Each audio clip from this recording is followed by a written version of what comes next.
ओम नमो भगवते वासुदेवाय नमः। आज हम पंच भिखु या पंच तीर्था की कहानी सुनेंगे। एक साहूकार के बेटे की बहू थी। कार्तिक के महीने में सुबह जल्दी उठकर गंगा जी नहाने जाती थी। वह पराये पुरुष का मुंह नहीं देखती थी। राजा का लड़का भी गंगा जी नहाने जाता था। राजा का लड़का कहता था कि मैं सुबह नहाता हूँ, मेरे से पहले कोई भी नहीं नहाता। जब 5 दिन कार्तिक के बीत गए तो उस दिन साहूकार के बेटे की बहू नहाकर जा रही थी और राजा का बेटा आ रहा था। शोर सुनकर जल्दी से वह जाने लगी, जिससे अपनी मोती की माला वहीं पे भूल गई। तब राजा के बेटे ने वह मोती की माला देखी तो देखकर कहा कि यह माला इतनी सुंदर है तो इसे पहनने वाली कितनी सुंदर होगी। बाद में सारी नगरी में ढिंडोरा पिटवा दिया कि जिसकी भी यह माला है वह मेरे पास 5 रात आएगी, तब मैं उसकी यह माला दे दूंगा। और खुद वहां तोते का पिंजरा टांग कर बैठ गया।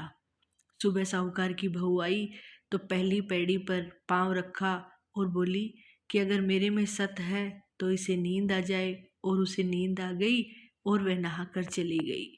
राजा का बेटा उठकर बैठ गया और तोते से पूछा कि क्या वह आई थी।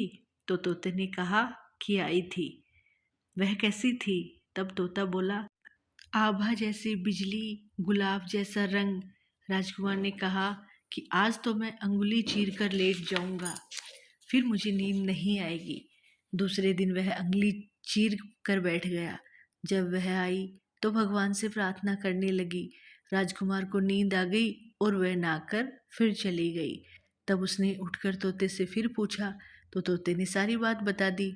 तब राजकुमार बोला कि मैं आज तो आंखों में मिर्च डालकर बैठूंगा, और रात को मिर्च डालकर बैठ गया। वह फिर से आई और चली गई। राजकुमार ने तोते से पूछा कि वह आई थी। तो उसने कहा हाँ आई थी। फिर उसने कहा कि आज तो बिना बिस्तर के बैठूंगा, और वह रात को बिना बिस्तर के ही बैठ गया। जब वह नहाने आई तो फिर भगवान से वही बात कही कि मुझ में सत है तो इसको नींद आ जाए। तो राजकुमार को फिर से नींद आ गई। जब वह नहाकर जाने लगी तो आंख बंद करके चली गई। राजकुमार ने उठकर देखा तो वह नहाकर चली गई। तो वह बोला कि आज तो मैं आग की अंगीठी की राख पर बैठूंगा, जिससे नींद नहीं आएगी। वह अंगीठी रखकर बैठ गया। साहूकार की बहू ने भगवान से कहा कि 4 रात तो निकाल दी, आज की रात और निकाल दो भगवान। भगवान ने उसका सत रखा और राजकुमार को फिर से नींद आ गई।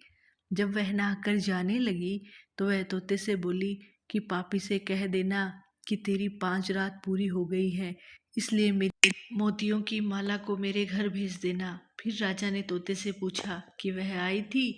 तो तोते ने कहा कि वह आई थी और उसने अपनी माला मंगवाई है। तब राजकुमार ने सोचा कि वह तो सच्ची थी, उसका तो भगवान ने भी सत रख लिया। थोड़े दिन बाद राजकुमार के शरीर में कोढ़ निकल गया और वह तड़पने लगा। तो राजा ने ब्राह्मण को बुलाकर पूछा कि मेरे बेटे के शरीर जल क्यों रहा है। तब ब्राह्मण ने कहा कि वह पतिव्रता स्त्री पर बुरी नजर रखता है, इसलिए यह रोग लगा है। तब राजा ने पूछा कि अब ठीक कैसे होगा। तब ब्राह्मण ने कहा कि उस साहूकार की बहू को धर्म की बहन बना लो और उसके नहाए हुए जल से नहाए तो इसका कोढ़ ठीक हो जाएगा। राजा उसकी माला लेकर उस साहूकार के घर गए और बोले कि यह माला आपकी बहू की है और उसके नहाए हुए जल से मेरे बेटे को नहला दो।